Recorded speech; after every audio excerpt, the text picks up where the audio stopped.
BJP ವಿಚಾರದಲ್ಲಿ ಈಗ ಕಾನೂನು ಸಮರವನ್ನ ಮಾಡಕ್ ಮುಂದಾಗಿದೆ. ಕಾರಣ ಏನೇ ಹೇಳಿದ್ರು ಕೂಡ ಸರ್ಕಾರ ಕೇಳಿಸ್ಕೊಳ್ಳೋಕೆ ಕಿವಿನೇ ಇಲ್ಲ. ಮೋಸ್ಟ್ಲಿ ಬ್ಲಾಕ್ ಆಗಿರ್ಬೇಕು, ಚಳಿ ಅಲ್ವಾ, ಸೊ ಕೇಳ್ತಾ ಇಲ್ವೇನೋ ಅಥವಾ ಕಾಟನ್ ಇಟ್ಕೊಂಡಿರ್ಬೇಕು, ಹಾಗಾಗಿ ಜಾಸ್ತಿ ಕೇಳಿಸ್ತಾ ಇಲ್ಲ.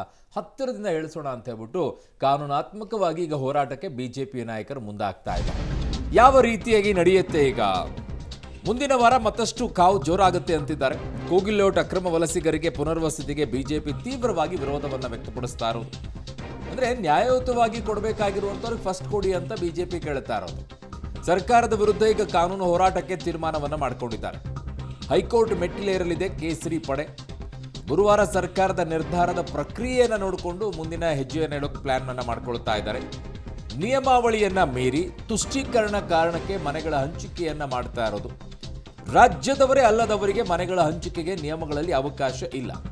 ಇದೇ ಅಂಶ ಹೈಲೈಟ್ ಮಾಡಿ ಸರ್ಕಾರದ ವಿರುದ್ಧ ಪಿಐಎಲ್ ಅಸ್ತ್ರವನ್ನ ಬಳಕೆ ಮಾಡೋಕೆ ಈಗ ಬಿಜೆಪಿ ಮುಂದಾಗ್ತಾ ಇದೆ.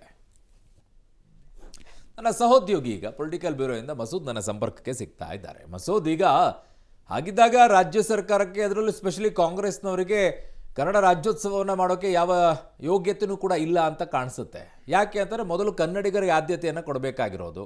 ಅದನ್ನು ಬಿಟ್ಟು ತಮಿಳುನಾಡಿಂದ ಬಂದವರು, ಆಂಧ್ರದಿಂದ ಬಂದವರು, ಬಾಂಗ್ಲಾದಿಂದ ಬಂದವರು, ಪಶ್ಚಿಮ ಬಂಗಾಳದಿಂದ ಬಂದವರು, ಇವರಿಗೆಲ್ಲೇ ಆದ್ಯತೆಯನ್ನು ಕೊಟ್ಕೊಂಡು ಕೂತ್ಬಿಟ್ಟು ನಾನು ನವೆಂಬರಿಗೆ ಕನ್ನಡ ರಾಜ್ಯೋತ್ಸವವನ್ನು ಮಾಡ್ತೀನಿ, ಕನ್ನಡಿಗರು ವಿಶಾಲ ಹೃದಯದವರು ಅಂದ್ಕೊಂಡು ಕೂತ್ರೆ ಯಾರಿಗೆ ಕೇಳ್ತಾರೆ ಇವರನ್ನ? ಈಗ ಯಾವ ರೀತಿಯಾಗಿ ಬಿಜೆಪಿ ಹೋರಾಟ ಮಾಡುತ್ತೆ?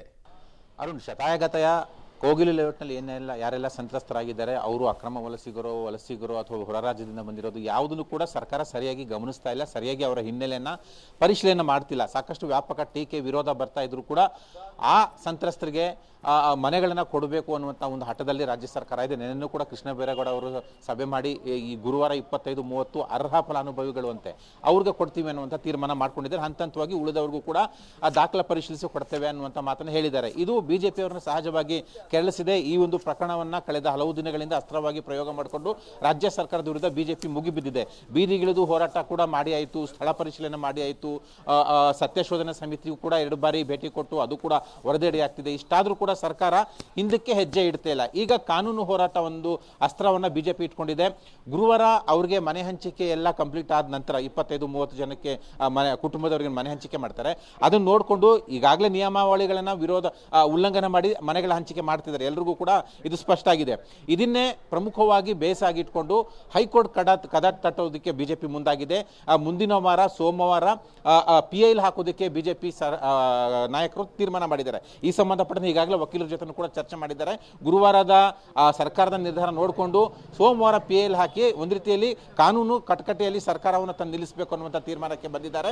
ಜೊತೆಗೆ ರಾಜ್ಯಪಾಲರಿಗೂ ಕೂಡ ಈ ಸಂಬಂಧಪಟ್ಟಂತೆ ಸಂಪೂರ್ಣ ವರದಿ ಕೊಟ್ಟು ಸತ್ಯಶೋಧನಾ ವರದಿ ಬಂದ ನಂತರ ರಾಜ್ಯಪಾಲರಿಗೂ ಕೂಡ ಸರ್ಕಾರಕ್ಕೆ ನಿರ್ದೇಶನ ಮಾಡಿ ಅನ್ನುವಂತಹ ಮನವಿಯನ್ನು ಕೂಡ ಮಾಡ್ಕೊಳ್ತಾ ಇದ್ದಾರೆ. ಮುಖ್ಯವಾಗಿ ಕಾನೂನು ಹೋರಾಟ ಮೂಲಕ ರಾಜ್ಯ ಸರ್ಕಾರದ ಏನು ನಿರ್ಧಾರ ಇದೆ ಅದಕ್ಕೆ ಹಿನ್ನಡೆ ತರಬೇಕು, ಸರ್ಕಾರ ಮನೆಗಳ ಹಂಚಿಕೆ ಮಾಡಬಾರ್ದು ಅನ್ನುವಂಥ ಒಂದು ಕಸರತ್ತನ್ನು ಬಿಜೆಪಿ ಮಾಡ್ತಿದೆ.